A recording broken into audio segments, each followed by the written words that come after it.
Hey guys, so the new hero is out, the new Heaven Warrior, Sattario. Um, I've pulled for him, I've done some tests on him, and some other people have already tried him at highest level in Void and um, all those modes, Maze and all that. And I think I have a more general idea of how good he is, and so let's get into how good he is, whether or not you should pull him, if you pull him, what you should use on him, and what are his strengths and weaknesses. So, let's see if this whole year of waiting has been worth it. So, let's get into this. Okay, so this is Sattario in the gallery. I'm going to start with a rundown of his skills. I'm going to go into a quick commonly asked questions kind of a thing, the stuff that we were wondering when he first came out, like how his stuff worked on paper and stuff like that. And then I'll get into where you can use him and we'll keep going from there.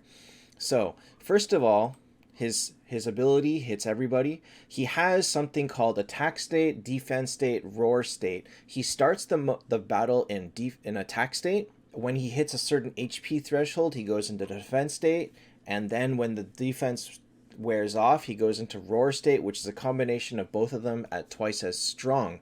So if he's in attack state, he does 300% extra damage to enemies. If he's in defense state, he gets a shield. If he's in roar state, he gets both of them. And he gets this layer of roar mark. Now this roar mark does show up on him on his body with a number on it, and each level of it that he gets gives him attack 30%, damage reduced 30%. And he can have multiple levels. However, this roar mark only triggers if he is a T5 or higher. So at T5 he's got it. At anywhere T4 or below, he does not get that roar mark. So his capability or his defense capability really matters at T5 or higher. Next, his passive, he gets stats. His defense is plus 20. This guy at like a max level Sattario can have a base defense of like 52 or something like that, and then you add in his hidden defense, you add in Scold or Vivienne or whoever else, this guy can get 100 defense easily, pets as well. And that could he could single-handedly bring Ragnarok back if he becomes meta, so we'll see. So if he's in attack state, he has damage reduced 30%. If he's in defense state, he reduces the attacker's attack by 30%. If he's in roar state, he gets both of them. And he gets energy plus 50. I think it only is one time, because I don't think he gets it every single round. It was kind of weird on that one. But let's get into the roar state stuff after. His last passive, his regular hit hits 4, and now he has a permanent, like, full reflect, better than Verthandi, better than Monkey King, because it's absolute damage. So this one kind of bypasses defense and damage reduce. And it also does damage to the heroes in the same row as the one who hit him. So this is pretty good, but remember his attack stat is not that high. So he always has the reflect, but the extra stuff, the heroes in the same row, the healing, and all of that depends on what state he's in. Finally, his last thing is attack state. He starts here with attack plus 50%, final damage 50%.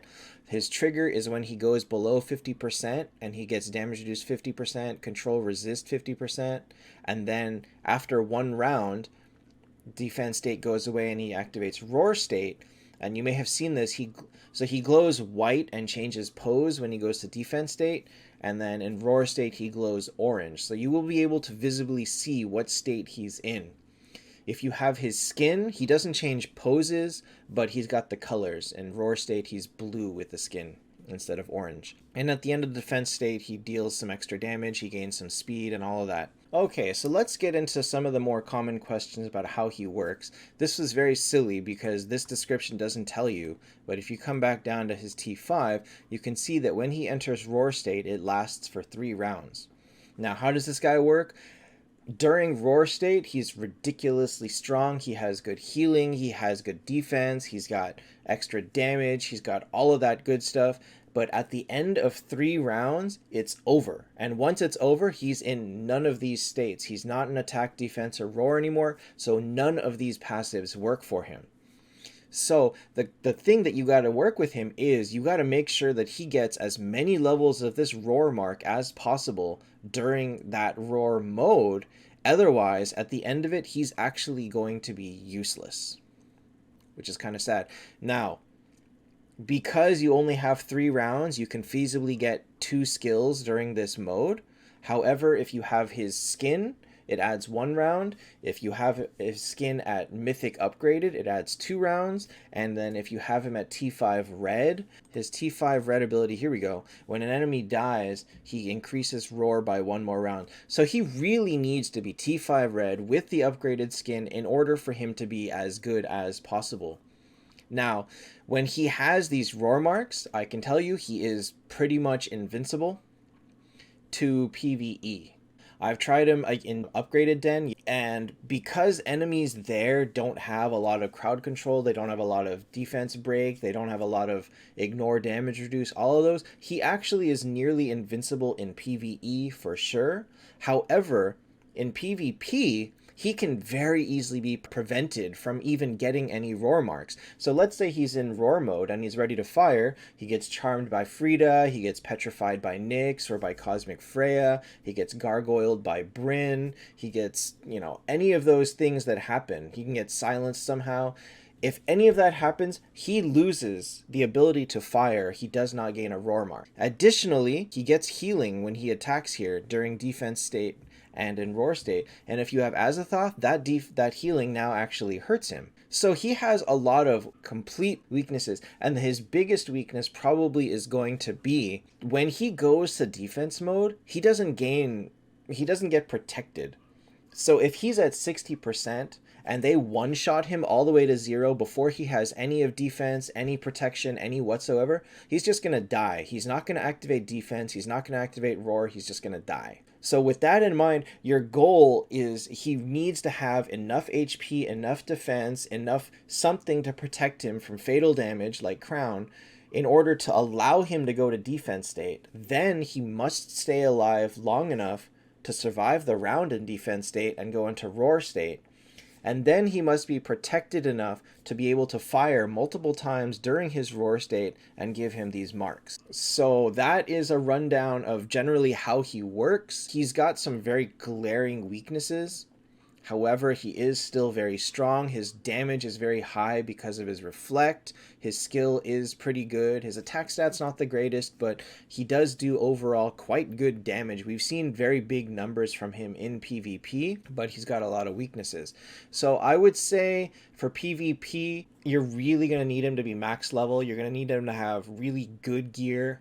I was unable to show anything amazing because mine was only T5, but as you can see, his skin helps, T5 red helps, upgraded skin helps, better defensive artifact helps, even the gear helps, which I wasn't able to put on him. All of that stuff, it really makes a difference. So if you're going to use him for PvP, don't expect anything amazing before he's maxed out. You know what? This is something that people need to expect now that the new gear sets are out and all of the new mythic runes are out. A difference between a base T5 and one that's got all of this stuff is huge. So you can't compare unless you've got the same level of gear and equipment on him. So anyway, yeah, he needs to be max leveled. So with that being said, what gear can he use? Because his survivability is so good, he can use Axe to do damage. If you can keep him alive, Axe will help him a lot because he'll heal a lot of it back and keep gaining damage. Crown is really good because it prevents him from dying immediately during defense and roar. But if you can't get any of those, I was just trying with like Bone Grip or the Heaven's Hammer. I forgot the name. Yeah, you might want to just figure out how to keep him alive in PvP, whereas in PvE you may want to just throw on a Ragnarok or an Axe or something big and give him damage. He doesn't need speed, he doesn't really need energy. Hourglass isn't going to do anything for him because he's too slow to get good use out of it. In conclusion, was he worth it? It depends what you wanted. If you wanted someone that would replace Nyx, we didn't get that. If you wanted someone that was really strong, that works alongside Nyx, works alongside everyone else, we got that. He's really, really good when he's built right. So unfortunately he is a little bit expensive to get the most use out of, But I'm looking forward to more people getting him, testing him, and maybe seeing what's like the bare minimum that makes him really strong. Unfortunately, we don't have that kind of information just yet.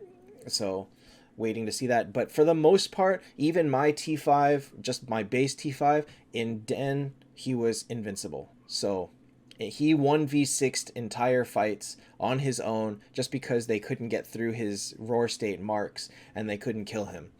So he has a lot of potential, and I think he can do a lot of damage, and he's definitely worth building. But if you're going to choose one or the other, then it's kind of up to you, because you have to decide. We don't know what the new Hell Hero is going to look like. Maybe he'll be better. We don't know. But Sattario is definitely very strong in his own right and is definitely worth pulling if you can afford to pull both. So that is all for his overview. I hope it helped clarify some stuff about him. Again, the final decision on whether or not to pull is up to you. I couldn't tell you that he's the best hero for most people, but he's definitely far from the worst, and he's definitely in the higher tiers, definitely A or S tier. So that is all for this video, and see you guys next time.